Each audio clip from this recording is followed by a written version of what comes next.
Welcome back friend. तो पिछले महीने ही वित्त मंत्रालय ने 12 सीनियर अधिकारियों को जबरन रिटायर कर दिया। कुछ दिन बाद फिर 15 और कर अधिकारियों की भी छुट्टी कर दी गई है। इसके बाद यूपी सरकार में भी सैकड़ों अधिकारियों को जबरन रिटायर कर दिया गया है। तो आखिर क्या है जबरन रिटायर करने की यह प्रक्रिया और क्यों इस समय पूरे देश में इस पर बहस काफ़ी तेज हो गई है, तो यहाँ पर आज आपको बताएंगे कि मोदी सरकार ने हाल ही में केंद्र के कर्मचारियों के आवधिक प्रदर्शन की समीक्षा की थी, जिसके बाद 28 अगस्त को एक अहम फैसला लिया गया जिससे 49 लाख सरकारी कर्मचारी परेशान हैं। तो क्या है यह मामला, किस तरह के कर्मचारियों को रिटायरमेंट दी जा रही है, तो आज इस वीडियो में आप लोग को विस्तृत रूप में बताने जा रहे हैं। स्वागत है आपके अपने YouTube channel Vidya Vihar computer classes में। और जो लोग हमारे इस चैनल को पहली बार विजिट कर रहे हैं तो ज़रूर सब्सक्राइब कर लीजिए, क्योंकि ऐसे ही खबरों की नोटिफिकेशन आपको समय से मिल सकेगी। तो यहाँ देखिए कि सरकार ने साफ कर दिया है कि आवधिक समीक्षा को अब सख्ती से लागू किया जाएगा।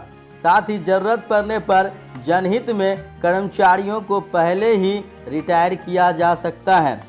तो यहाँ पर सभी मंत्रालयों को यह पत्र भी भेजा गया है। इस संबंध में केंद्र सरकार की ओर से सभी मंत्रालयों को एक पत्र भेजने के बाद कहा गया कि सरकारी काम में तेजी और प्रशासन में दक्षता लाने के लिए कर्मचारियों को पहले रिटायरमेंट किया जा सकता है। तो यहाँ पर बहुत बड़ी खबर आ रही है सरकारी कर्मचारियों के लिए।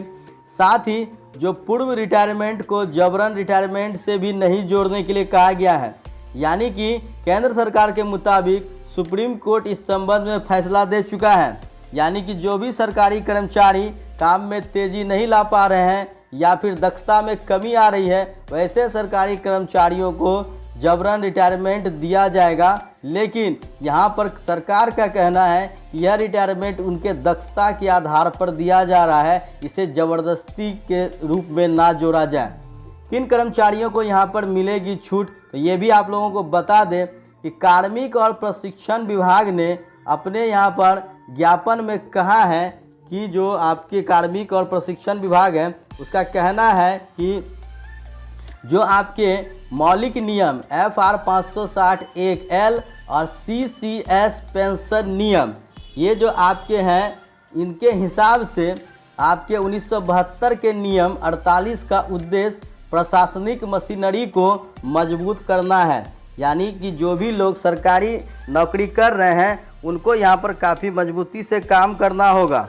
और इसके लिए यहाँ पर जो सेवानिवृत्ति दी जा रही है वो एक दंड नहीं है। उसमें स्पष्ट किया गया है कि इसके नियमों के तहत सरकारी कर्मचारियों को समय से पहले सेवानिवृत्ति दी जा सकती है और यह अनिवार्य सेवानिवृत्ति से अलग है। सरकार को यह अधिकार है कि वह किसी भी कर्मचारी को FR 56J rules 48B of CCS pension rules 1972 नियम के तहत रिटायर कर सकती है। और अगर कोई कर्मचारी जनहित के लिए बहुत आवश्यक है तो ये नियम उस पर लागू नहीं होगा। देखिए, कहने का मतलब ये है कि अगर कोई कर्मचारी यहाँ पर जो आपके अगर उन्होंने 30 साल से ज़्यादा नौकरी भी कर ली है और उनकी यहाँ पर दक्षता भले कम है, लेकिन अगर वो वहाँ पर बहुत ज़रूरी है उस पोस्ट के लिए, तो उस पर ये चीज़ लागू नहीं होगा। और वहीं पर देखिए 3 महीने के लिए एडवांस सैलरी, इस प्रावधान के तहत जो रिटायर किए जा रहे कर्मचारी हैं उनको 3 माह का वेतन भी दिया जाएगा। कुछ मामलों में सरकार या विभाग उन्हें 3 महीने पहले नोटिस देकर भी रिटायर कर सकते हैं। आदेश के मुताबिक सभी विभाग एक लिस्ट तैयार करेंगे जिनमें उन कर्मचारियों का नाम होगा जिसकी उम्र 50 या 55 से ज़्यादा है या फिर वो 30 साल से ज़्यादा यहाँ पर नौकरी कर चुके हैं। समय समय पर इन कर्मचारियों के काम की समीक्षा की जाएगी।